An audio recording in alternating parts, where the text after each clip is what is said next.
Boa noite. Boa noite. Número de roubos no estado cresce pelo 15º mês seguido. Já o número de homicídios cai. Se não chover, reserva da Cantareira pode secar em 57 dias. Sem teto protestam contra a falta d'água e vão em caminhada até a sede da Sabesp. Capital paulista tem apenas 7 banheiros públicos e só 3 estão funcionando. Balanço do setor de turismo aponta aumento de arrecadação na Copa do Mundo.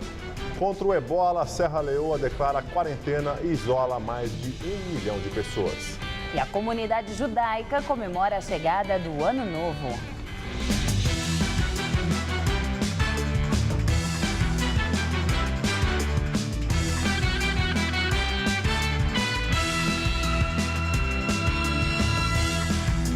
Os paulistanos sofrem com a falta de banheiros públicos. Dos 7 que existem, apenas 3 estão funcionando na cidade. Na Zona Norte, as lojas do bairro de Santana atraem muitos consumidores, mas no vai e vem do dia a dia, o que fazer quando surge aquela vontade de usar o banheiro? Procuro o ambiente mais próximo que eu possa usar o banheiro, né? Por exemplo? Um bar, padaria. Procuro o primeiro shopping que tiver próximo. Quando alguém recorre ao banheiro público, reclamação é o que não falta. Não tem higiene, não são limpos. Para nós mulheres é complicado porque não tem papel. Já peguei infecção urinária por causa de banheiro público. Com a falta de banheiros públicos, muita gente acaba usando as ruas. Marcos é fiscal de ônibus há 8 anos e tem um kit para limpar a sujeira dos outros. O pessoal usa tudo aqui, porque o metrô abre mais tarde, né? Então os bares tudo fechado, não tem comércio aberto. Atrás da banca de jornal, atrás das guaritas, nos próprios pontos. Entendeu? Aí sobra pra sujeira, sobra pra gente, né? Quem não quiser aguentar o cheiro o dia inteiro é obrigado a chegar e lavar. Esta padaria fica em uma das esquinas mais movimentadas de Santana e não tem como. As pessoas pedem mesmo para usar o banheiro. Atrapalha um pouco, porque o pessoal que estão consumindo, às vezes eles querem ir no banheiro, quando chega lá o banheiro está ocupado. E aquele que não consumiu nada, está ocupando o banheiro. A cidade de São Paulo tem 11 milhões de habitantes e apenas 7 banheiros públicos. Destes 7, apenas 3 estão funcionando. Aqui no Vale do Anhangabaú, no centro da cidade, funcionava este banheiro público que foi desativado pela prefeitura por conta do vandalismo. Imagine só, aqui na região central, a falta que esses banheiros fazem. Se estivessem abertos, eles ajudariam e muito. Acho que ajudaria sim a todas as pessoas que trabalham muito aqui, todo mundo, né? Na hora de almoço, às vezes a pessoa quer ir no banheiro, quer voltar para o trabalho. Acho que ajudaria muito, sim. No bairro do Brás, uma parceria entre a prefeitura e uma loja mantém o funcionamento deste banheiro em uma das principais praças da região. Esse aí tá bom, mas tem lugar que é bar e restaurante que tá horrível. E a gente agora há pouco precisou usar da estação de trem, terrível, insuportável. Aqui, por isso que a gente veio nesse aqui, estava super limpo. Em nota, a Prefeitura de São Paulo informa que trabalha para reabrir os banheiros públicos que estão fechados e que aguarda a regulamentação de uma lei do ano passado que prevê alocar novos sanitários em locais de grande concentração e circulação de pessoas. Parque de diversões Hopi Hari, localizado em Vinhedo, no interior de São Paulo, é alvo de arrastão. A polícia investiga se o crime foi combinado em redes sociais. O arrastão que aconteceu ontem à tarde foi promovido por cerca de 50 adolescentes que tinham pago o ingresso para entrar no parque. Eles aproveitaram um grande movimento, já que ontem o estabelecimento era visitado por um grupo de funkeiros e fãs para furtar objetos. O grupo, que não estava armado, furtou celulares, tênis e bonés. Durante os ataques, ao menos 6 pessoas ficaram feridas e foram encaminhadas a um hospital da região. Apenas um adolescente foi apreendido após ser reconhecido por algumas das vítimas. Os empresários dos funkeiros, o empresário dos funkeiros disse que avisou o Hopi Hari que os artistas visitariam o parque e que, como os músicos têm muitos fãs, a situação poderia gerar tumulto. Em nota, o Hopi Hari afirmou que seu efetivo de segurança é dimensionado de acordo com a previsão de público. Porém, o parque diz ter sido surpreendido por uma situação atípica e pontual em que um grupo de visitantes foi ao local com o único e exclusivo propósito de causar problemas. O PROCON notificou o Hopi Hari a prestar esclarecimentos sobre o caso. Grupo de Ações Táticas Especiais da PM é acionado em 2 casos de explosões de caixas eletrônicos. No Campo Limpo, na Zona Sul, bandidos tentaram detonar sem sucesso o cofre do caixa de um supermercado. Na fuga, abandonaram parte dos explosivos.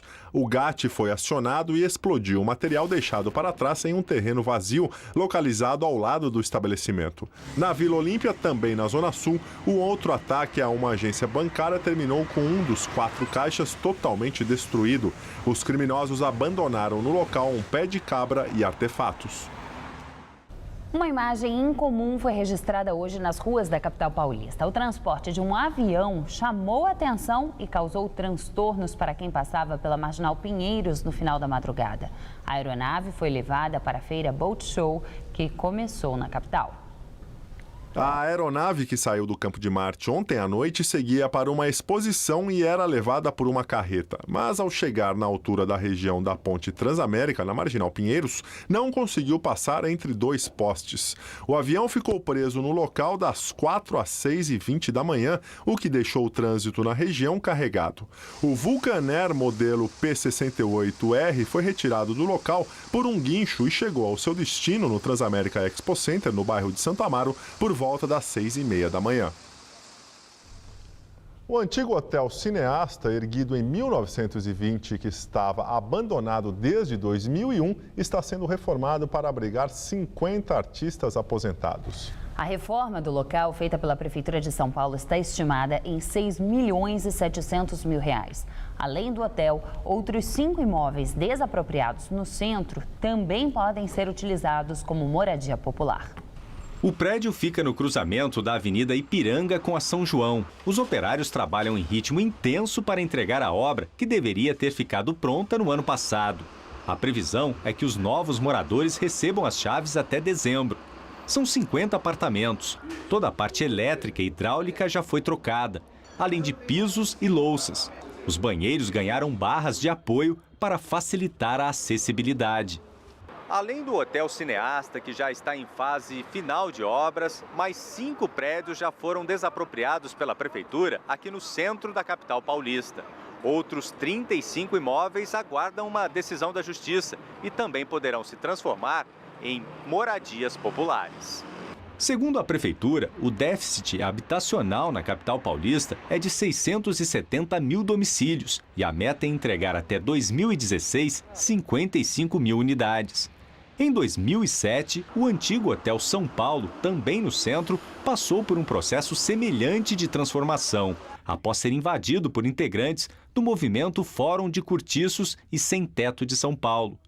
Quem estava inscrito no programa de habitação conseguiu se instalar aqui. Mas para Verônica Kroll, o processo foi muito demorado. Por mais que o prefeito, o governador, a iniciativa privada ache que vai dar um estouro, isso aí não vai, porque as desapropriações são lentas, as negociações com os proprietários são muito lentas, a documentação dos proprietários aqui no centro tem muito problema, né? Tem herdeiros que aceitam, outros que não aceitam. Ananias foi um dos contemplados na época. No prédio são 152 apartamentos, cerca de 500 moradores. O funcionário público aposentado terminou de pagar as prestações do imóvel este ano. Eram R$ 300 por mês de financiamento. Foi uma vitória para mim, uma grande conquista, porque a gente vivendo dificuldade, não conseguia e graças a Deus nós conseguimos aqui o apartamento aqui num lugar muito bom na região central de São Paulo. Na Bahia, a candidata à reeleição, Dilma Rousseff, do PT, disse que o Brasil não precisa de ajuste fiscal profundo. Dilma esteve em Feira de Santana, onde fez caminhadas pelas ruas. Rebateu declarações de assessores da candidata do PSB, Marina Silva, de que o Brasil precisaria de um grande ajuste fiscal. Segundo Dilma, a proposta é perigosa e extremamente eleitoreira. Dilma disse ainda que não está atacando Marina, apenas respondendo à candidata adversária. A candidata do PSB, Marina Silva, cumpriu a agenda no Rio de Janeiro. À tarde, ela teve um encontro com lideranças da Central Única de Favelas, a CUFA. No final da tarde, fez um comício em Duque de Caxias. Aécio Neves, candidato à presidência pelo PSDB, diz que o PT prefere administrar a pobreza em vez de incentivar a economia. E acusa a presidente Dilma Rousseff de usar discurso na ONU para fazer campanha política. Aécio visitou os 3 estados da região sul. Em Porto Alegre, participou de sabatina do grupo RBS de comunicação e fez críticas à política externa brasileira no caso do bombardeio americano contra os radicais sunitas da Síria e Iraque. A presidente propõe diálogo com um grupo que está decapitando pessoas. Realmente, essa não é a política externa que consagrou o Brasil ao longo de tempos. Infelizmente, em relação também à política externa, a presidente da República deixa péssimos exemplos para o seu sucessor. Segundo Aécio, Dilma usou seu discurso na ONU ontem para fazer propaganda política. Utilizou um espaço do Estado brasileiro para fazer campanha política. A história se lembrará daquele momento do discurso da presidente da ONU, onde ela esqueceu aonde estava e para quem falava, para fazer propaganda para o horário eleitoral. Um dia triste para o Brasil. E agora vamos ao comentário de política com José Neumann e Pinto. Pois é, Dilma disse que faria o diabo para ganhar a eleição. Lá em Nova York, ela cortejou o próprio diabo ao pedir diálogo do presidente Obama com os super radicais do grupo Estado Islâmico. Obama não se dirigiu a ela, mas puxou a orelha, né? Deu um pito no discurso que ele fez. Aécio está aí tentando aproveitar e disse lá no Sul que o PT e o governo vão tremer com a delação premiada do doleiro Alberto Youssef. Bom, o Aécio esquece que o Paulo Roberto Costa está produzindo uma bomba por dia na delação premiada e a Dilma não caiu um ponto por causa disso. Será que não seria o caso de ele mudar um pouquinho a estratégia e, em vez de apostar exclusivamente nos erros do adversário, propor alguma coisa, qualquer coisa? Ele ficou 3 anos no Senado, não propôs nada e agora na campanha também não. É claro que o PT errou muito e ele tem muito a explorar, mas será que ganha muito voto ficar tentando explorar sempre o erro do adversário? Ele agora também ataca a Marina na esperança de chegar lá. Marina abre muito flanco por causa dos seus apoiadores, dos seus assessores. Olha, hoje deve ser o campo mais fértil da imaginação. No Brasil, o pessoal que se reúne em torno, os advisors de Marina. Cada um tem uma ideia e todas essas ideias atrapalham a presidenciável. Ela tem que se defender das pancadas do PT e da Dilma no horário eleitoral, das farpas do Aécio no mesmo horário, mas principalmente das ideias de Jerico, dos seus assessores, para os quais ela só devia dizer uma frase que a minha avó adorava. Quem fala muito, dá bom dia a cavalo, e cavalo não vota. Como diria Ibrahim Suede, também não sobe escada. Volto na terça, direto ao assunto. Me esperem, até lá. Veja como foi o dia de campanha dos candidatos ao governo paulista mais bem colocados nas pesquisas. Geraldo Alckmin, candidato à reeleição pelo PSDB, visitou as obras do Parque Várzeas do Tietê, na zona leste da capital. Segundo ele, só a primeira etapa irá incluir 25 quilômetros de áreas recuperadas ao longo do Rio Tietê, ciclovia, parque e espaços de lazer. O governador conversou com operários e plantou uma árvore. O candidato do PMDB, Paulo Scaff, esteve na Associação dos Policiais Militares Portadores de Deficiência, na zona norte da capital. Recebeu uma pauta com 10 reivindicações, como pagamento dos seguros de vida atrasados e reforma do Hospital Militar. E comentou sobre o arrastão ocorrido no Parque Hopi Hari, dizendo que a falta de segurança é uma marca do governo de Alckmin. Alexandre Padilha, do PT, fez caminhada em Guaianazes, na periferia da zona leste da capital. Visitou o comércio e conversou com moradores. Na mesma região, esteve na unidade móvel de atendimento às mulheres, em São Miguel Paulista.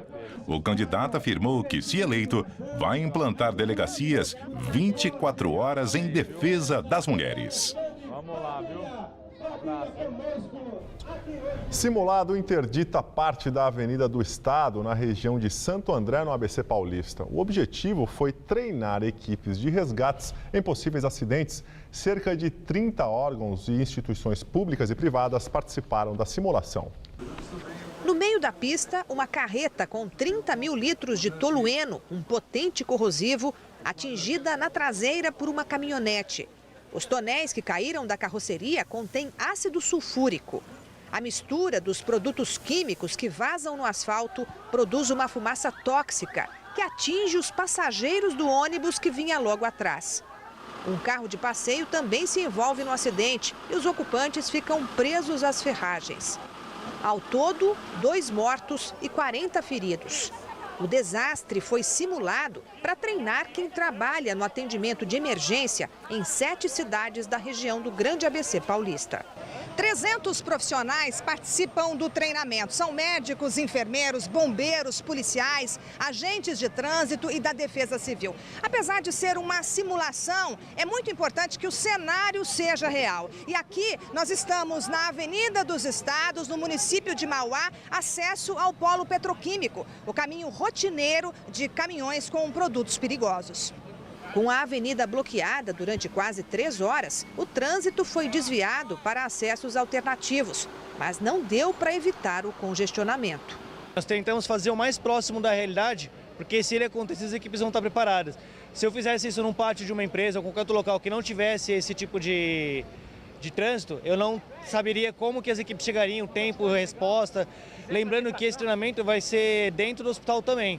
Porque dentro do APH, que é o atendimento pré-hospitalar, tem a hora de ouro. Nós temos 1 hora entre retirada da vítima e 20 minutos de atendimento dentro do hospital para finalizar o atendimento da vítima. Num acidente com produtos químicos na rua, só os bombeiros podem chegar perto.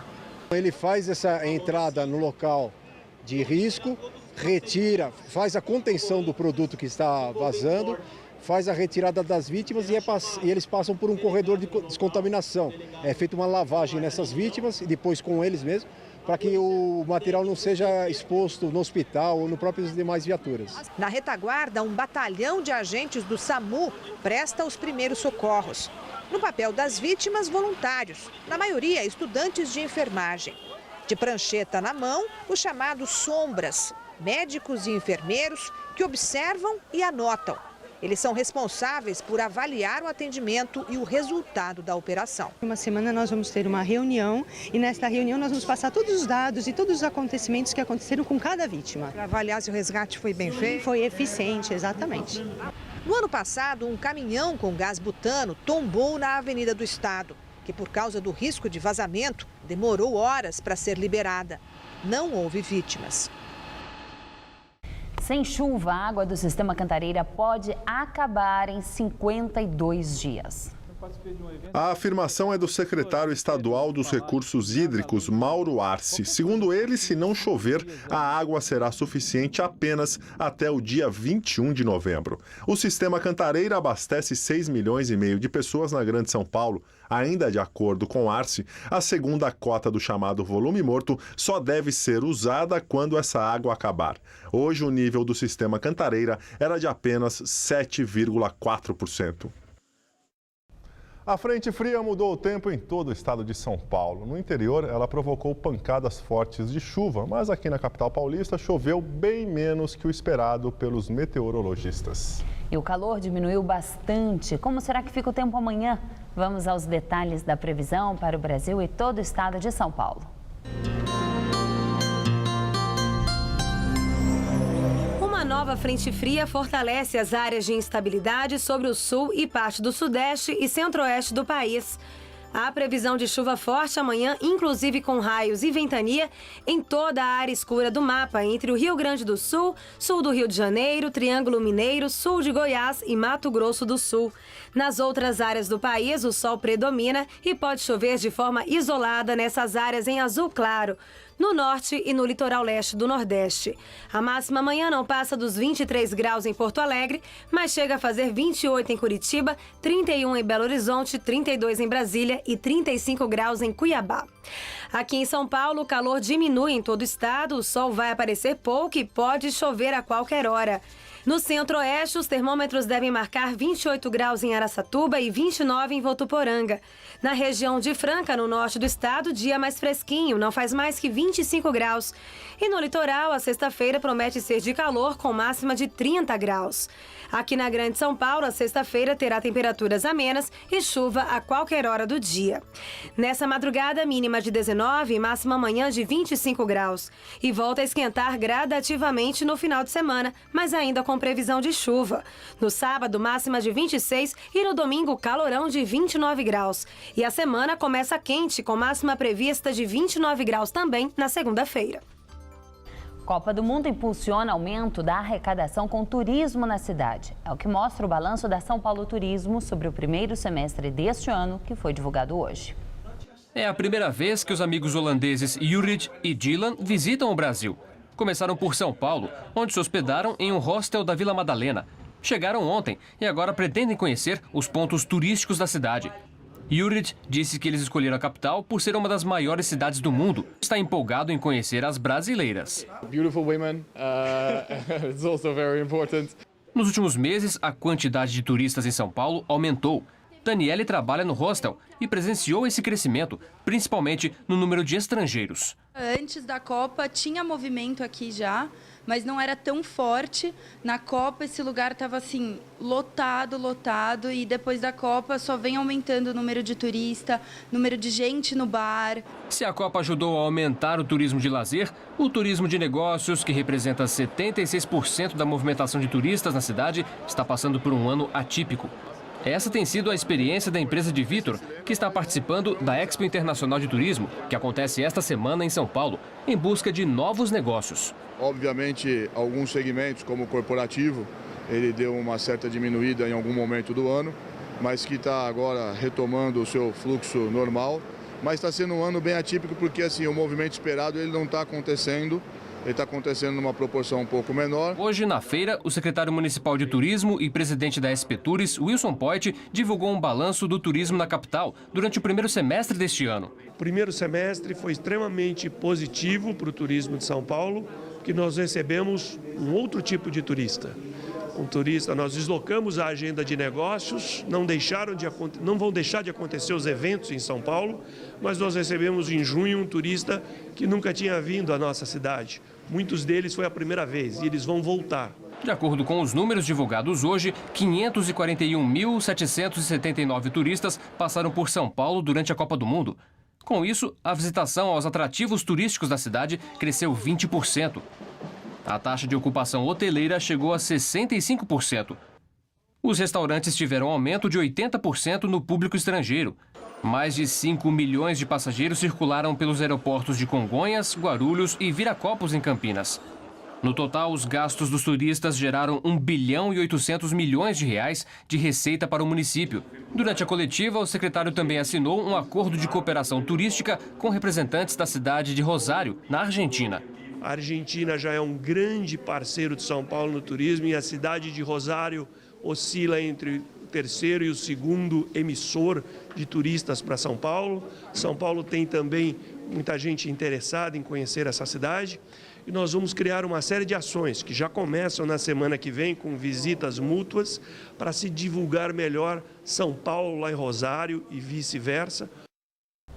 A ABAV Expo Internacional de Turismo, organizada pela Associação Brasileira de Agentes de Viagens, acontece até domingo no AMB, na zona norte da capital. O valor dos ingressos varia de R$ 18 a R$ 60 de acordo com o dia.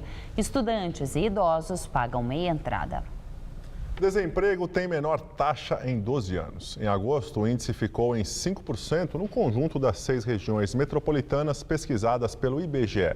No período, a população desocupada somou 1.200.000 pessoas e não mostrou variação na comparação com o mês anterior, nem com agosto do ano passado. No entanto, os dados mais positivos da pesquisa de agosto partiram dos salários. O rendimento médio subiu 1,7% entre julho e agosto, ficando em R$ 2.055. Se comparado a um ano, a alta foi de 2,5%. Por 3 meses, a pesquisa foi divulgada de forma incompleta em consequência da greve de servidores, que durou 77 dias. Os judeus comemoram a chegada do Ano Novo, ou Rosh Hashanah, uma das datas mais importantes do calendário judaico, que entra no ano 5775.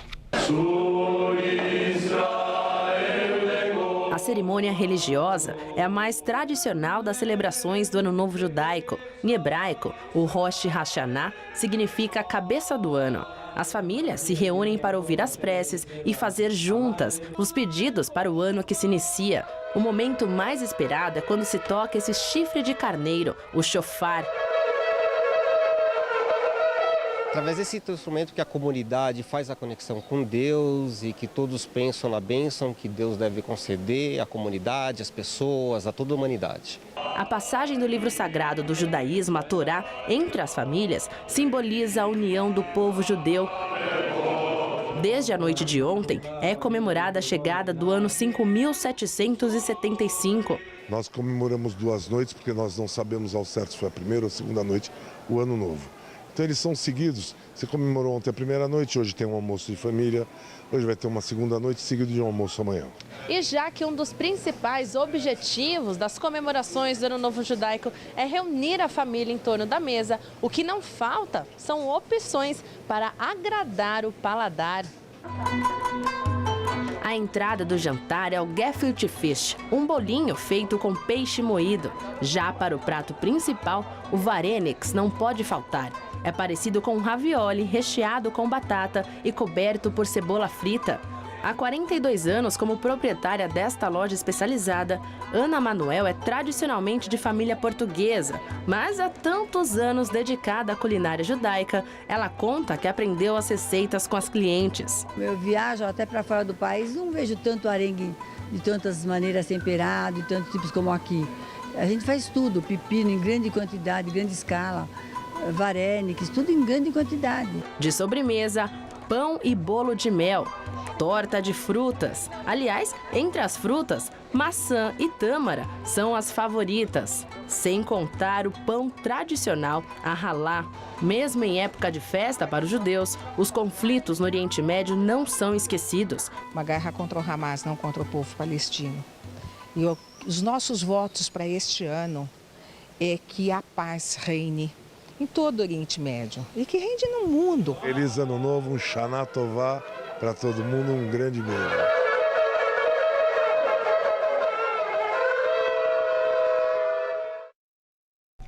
Violência cresce pelo 15º mês seguido o número de roubos no estado de São Paulo. Os casos de latrocínio, que são os roubos seguidos de morte, também subiram tanto no estado quanto na capital paulista. As estatísticas divulgadas agora há pouco mostram que São Paulo teve em agosto um aumento no número de latrocínio, que é o roubo seguido de morte. Uma alta de 18% na cidade e 10% no estado. Outro dado que preocupa o governo diz respeito ao roubo em geral. Já são 15 meses seguidos de crescimento nesses índices. Na capital, em agosto deste ano, foram quase 13 mil casos, ou seja, uma alta de 13% no número de roubos em comparação a agosto do ano passado. Segundo o secretário de Segurança Pública do Estado, Fernando Grela Vieira, esses investimentos na área já foram feitos. O que depende agora para a redução desses índices é o tempo. Estamos reduzindo a subnotificação com a delegacia eletrônica. 40% das ocorrências hoje no Estado de roubos são veiculadas via delegacia eletrônica. Uma parte dos BOs, eles são muito relevantes para o planejamento do policiamento ostensivo e, evidentemente, que todos são analisados e devem ser considerados para a investigação e para o êxito dessa investigação. Conselho de Segurança da ONU aprova a resolução para tentar impedir que estrangeiros se juntem aos grupos extremistas na Síria e no Iraque. A votação foi unânime. O documento prevê que todos os países membros das Nações Unidas criem leis para evitar e combater o recrutamento de terroristas. O texto pede a condenação de pessoas que viajam para fazer parte de grupos terroristas e para quem os treina ou planeja e financia suas atividades. A França declarou que não vai ceder ao Estado Islâmico. Depois que jihadistas sequestraram e decapitaram um cidadão francês na Argélia, o governo de Paris anunciou que vai realizar realizar mais ataques aéreos contra os extremistas. As medidas de segurança vão ser reforçadas em locais públicos franceses. E novos bombardeios da coalizão internacional contra alvos do Estado Islâmico na Síria mataram pelo menos 19 pessoas, incluindo 14 jihadistas e 5 civis. Entre os alvos, há instalações de petróleo ocupadas pelos jihadistas que financiam suas operações com o lucro das vendas do produto.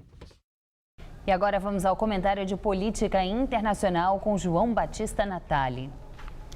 Vamos falar de diálogo com o Estado Islâmico. A sugestão partiu da presidente Dilma Rousseff. Ela disse em Nova York que condenava o bombardeio americano a posições do grupo terrorista na Síria.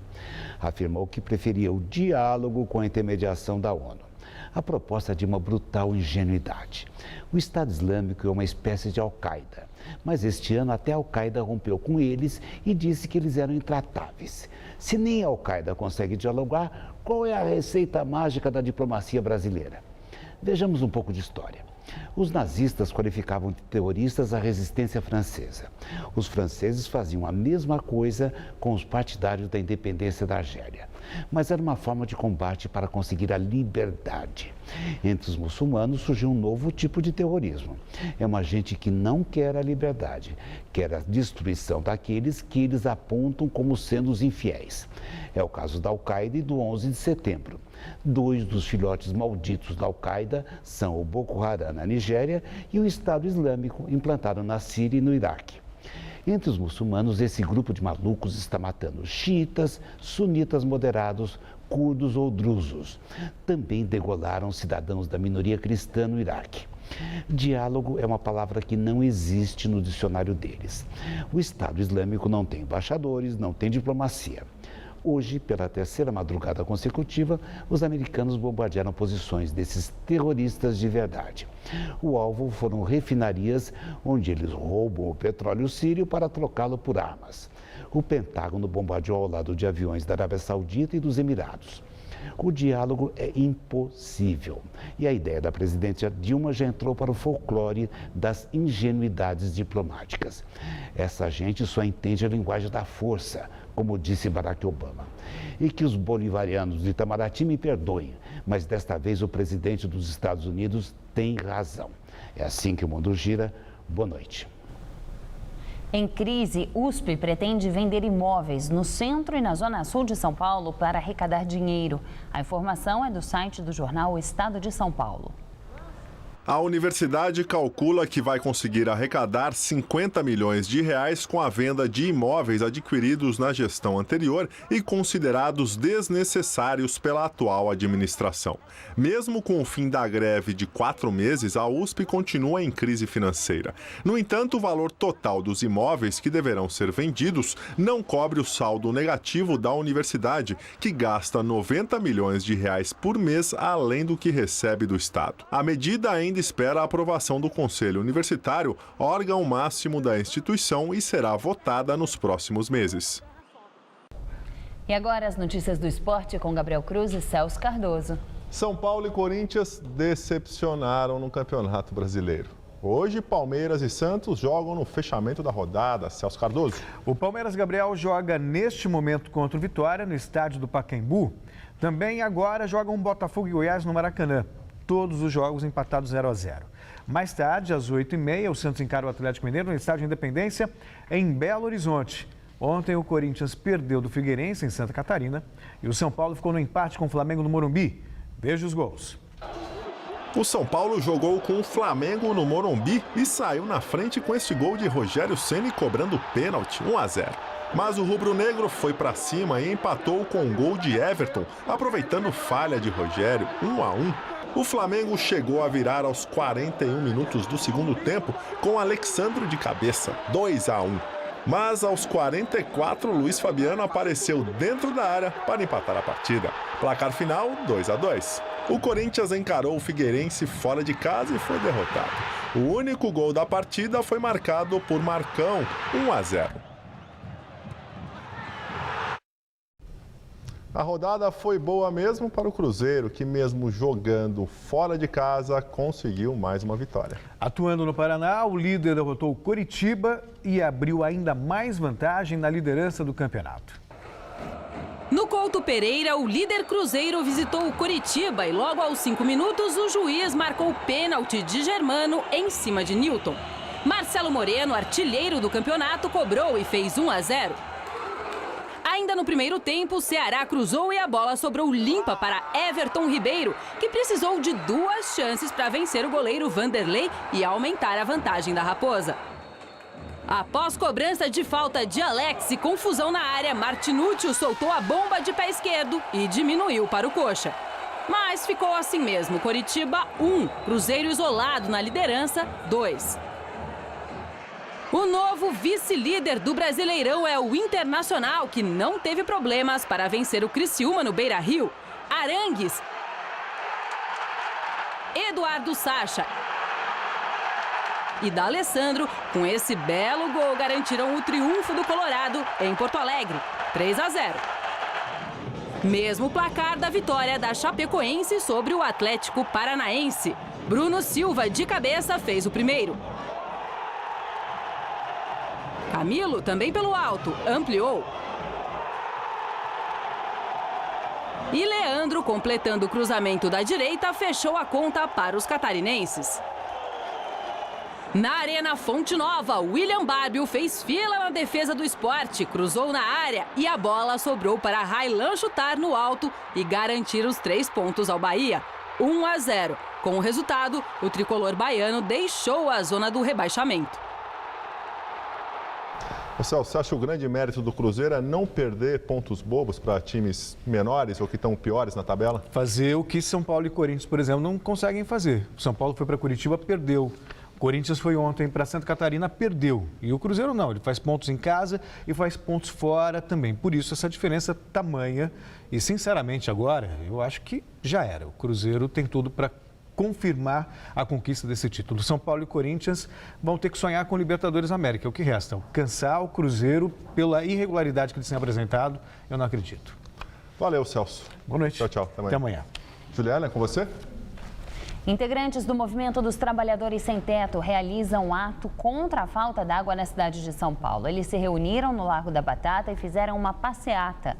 Cerca de 800 policiais militares acompanham a manifestação.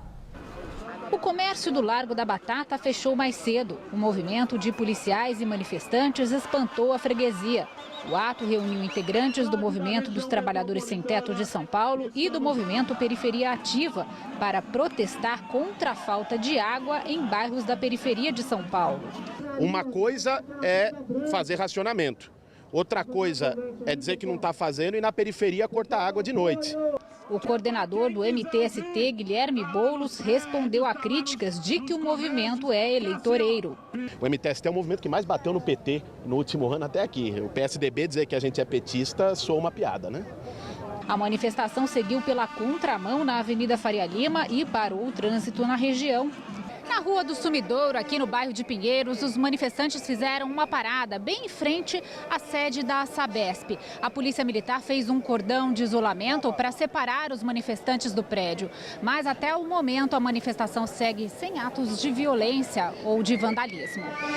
A Polícia Militar reforçou o efetivo. São 800 policiais e 140 viaturas. Segundo o comandante, é uma precaução para evitar o ocorrido na semana passada em uma desapropriação de sem-tetos no centro de São Paulo. Nós queremos preservar o direito constitucional de manifestação, mas também preservar o direito das pessoas de se locomoverem, de irem para suas residências, as propriedades públicas e privadas que nós temos na região. Na realidade, é um efetivo grande exatamente para se manter a ordem pública e manter a paz nessa região. Uma comissão de manifestantes foi recebida na Sabesp. E a repórter Fernanda Azevedo continua acompanhando o ato do MTST e tem mais informações. Olá, Fernanda. Gabriel, a reunião já terminou lá na sede da Sabesp. Ficou decidido que se criará uma comissão permanente e que técnicos da Sabesp vão visitar os bairros onde os manifestantes dizem que há falta d'água de noite e de madrugada. Neste momento, os sem-teto estão aqui na marginal do Rio Pinheiros. Eles bloqueiam completamente a faixa local da marginal no sentido da rodovia Castelo Branco. A faixa expressa está liberada para o tráfego neste momento. A gente vê um grande efetivo policial fazendo a proteção da faixa expressa, porque a Polícia Militar combinou com o movimento que não haverá o bloqueio da pista expressa, apenas a pista local. Isso foi combinado previamente. O trajeto agora, os manifestantes devem voltar para o Largo da Batata e encerrar o ato. Essa reunião lá na sede da Sabesp durou cerca de 2 horas. Voltamos ao estúdio. Vamos agora à entrevista do dia com Maria Lídia Flandoli. Faltando apenas 10 dias para as eleições, num cenário de muita incerteza, campanhas dos candidatos à presidência da República tentam novos rumos para a conquista do voto. Hoje recebemos o ambientalista João Paulo Capobianco. João Paulo Capobianco foi secretário executivo do Ministério do Meio Ambiente quando Marina Silva era ministra do Meio Ambiente no governo Lula. E hoje, Capobianco é colaborador na campanha de Marina Silva. Muito obrigada por estar conosco. Bom, Capobianco, as pesquisas estão mostrando uma dança dos números e em relação a Marina Silva, uma ligeira queda na margem de erro. E isso está levando analistas a avaliações. Dentre elas, que, embora não chegue a preocupar, essa queda tem sido progressiva nas últimas pesquisas. E a minha indagação é a que vocês atribuem a queda de Marina? Ela está sentindo o golpe dos ataques a que vem sendo submetida, primeiro pela Dilma e agora pelos 2 candidatos, Aécio também?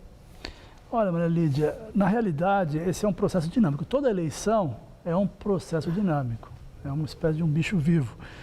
E você tem altos e baixos, você teve uma subida muito forte da Marina logo no início, depois uma certa acomodação, uma queda da presidente Dilma com uma acomodação. O próprio Aécio Neves teve uma queda muito grande, de 21 caiu para 15 e agora uma recuperação.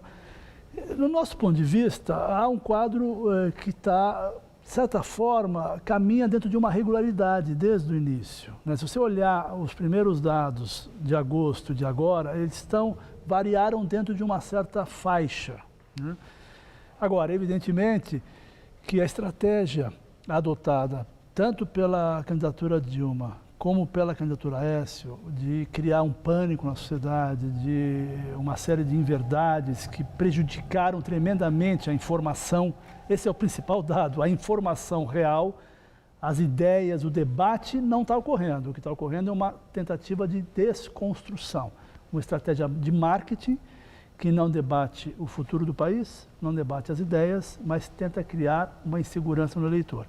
Evidentemente que isso tem um impacto, afinal de contas, nós temos uma candidatura que tem 2 minutos, contra as outras 2 que juntas têm mais de 16, quase 18 minutos. 18 minutos. Portanto, é incrível como a sociedade brasileira tem capacidade de discernimento, porque é uma verdadeira metralhadora giratória, com toda a máquina do governo, com toda a máquina da mídia paga, a mídia das campanhas, porque lembrando que o horário eleitoral, ao contrário do que se diz, não é gratuito, é pago com o nosso imposto, tá certo? Ele não é gratuito, só os candidatos é que não pagam, sim, mas ele é pago pela sociedade.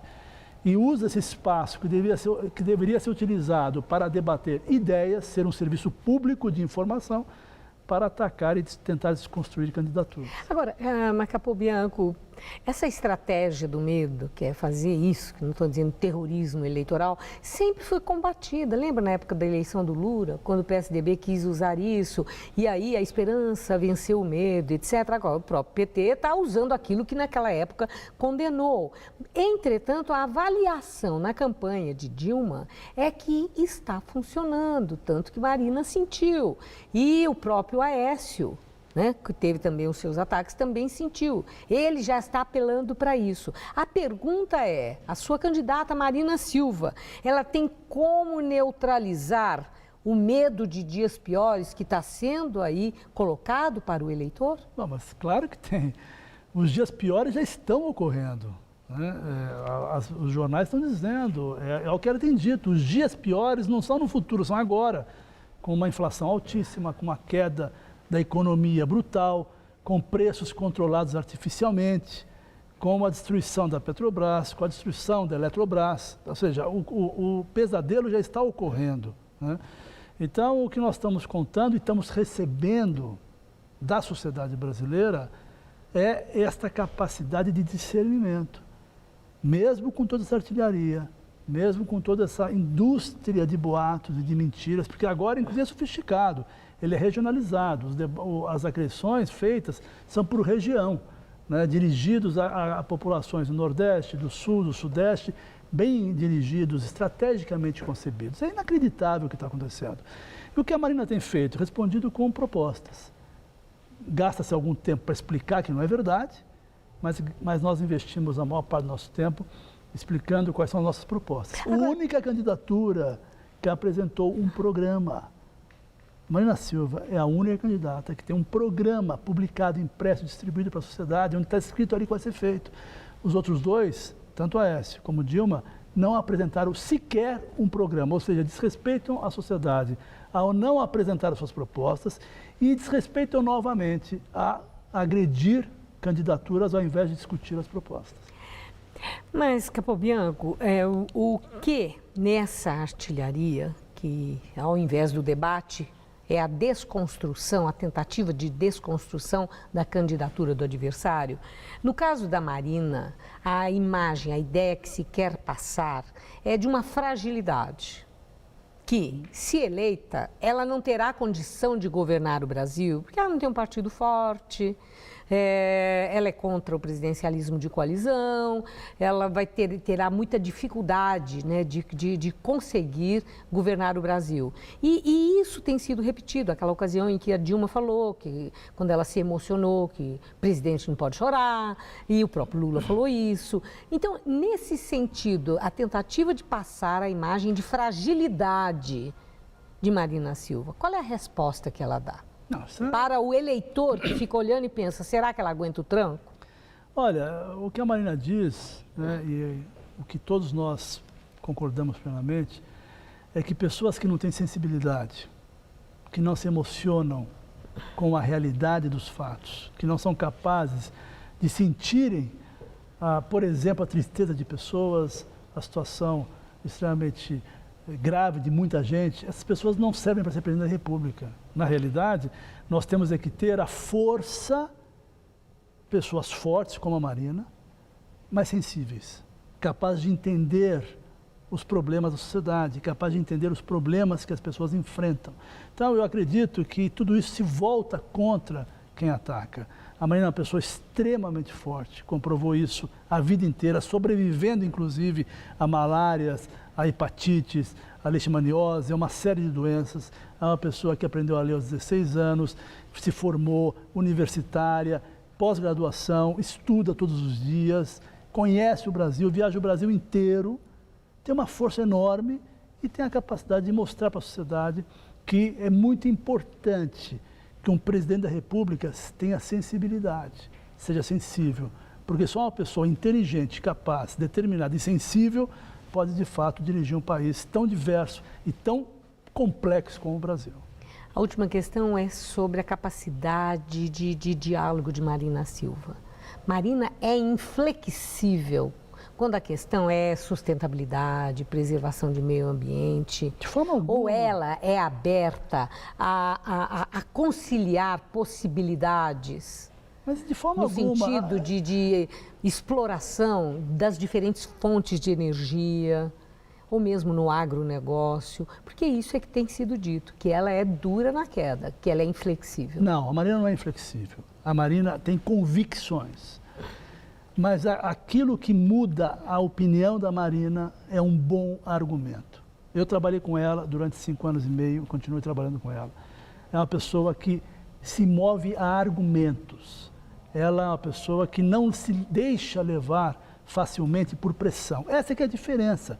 As pessoas estão acostumadas a ter alguém no ministério que obedece à determinação. O governo quer de tal maneira e assim é feito. Ela não. Ela muda de opinião, é claro que muda, quando ela é convencida, quando os argumentos apresentados justificam uma mudança de visão, mas ela é extremamente determinada. E, para encerrar, nós aprovamos uma lei no Congresso, entre outras, várias leis, mas uma delas em 11 meses. E não era medida provisória. E a base do governo não apoiou. Quem foi buscar o apoio foi a Marina. A Marina sabe negociar com o Congresso, sabe negociar com os interlocutores da sociedade e sabe tomar decisões ouvindo a todos. E eu agradeço muito sua entrevista. Uma boa noite. Boa noite, obrigado. Gabriel. A seguir, a epidemia do ebola. O governo de Serra Leoa confina 1.200.000 pessoas para tentar interromper o avanço da doença. Epidemia do ebola. O governo de Serra Leoa instaura quarentena em 3 regiões e confina 1.200.000 pessoas. O isolamento forçado da população começou ontem à noite e não tem prazo definido. Agora, 5 dos 14 distritos do país estão sob quarentena. Um toque de recolher de 3 dias aconteceu na semana passada, quando voluntários detectaram 150 novos casos e encontraram cerca de 200 corpos. Morreu na Espanha o missionário católico Manuel Garcia Viejo, de 69 anos. Ele contraiu o vírus em Serra Leoa e estava sendo tratado em Madrid com uma droga experimental. Garcia Viejo é o segundo missionário espanhol a morrer depois de contrair o vírus. A Alemanha enviou hoje 4,5 toneladas de aparatos médicos para a Libéria. A epidemia já matou mais de 2.900 pessoas na África Ocidental. O Jornal da Gazeta termina aqui. A edição de hoje pode ser vista daqui a pouco no site tvgazeta.com.br/Jornal da Gazeta. Mais notícias no Jornal da Gazeta, edição das 10, que em função do horário político começa às 10h50. Até lá. Nós voltaremos amanhã às 19 horas. Uma boa noite e até amanhã.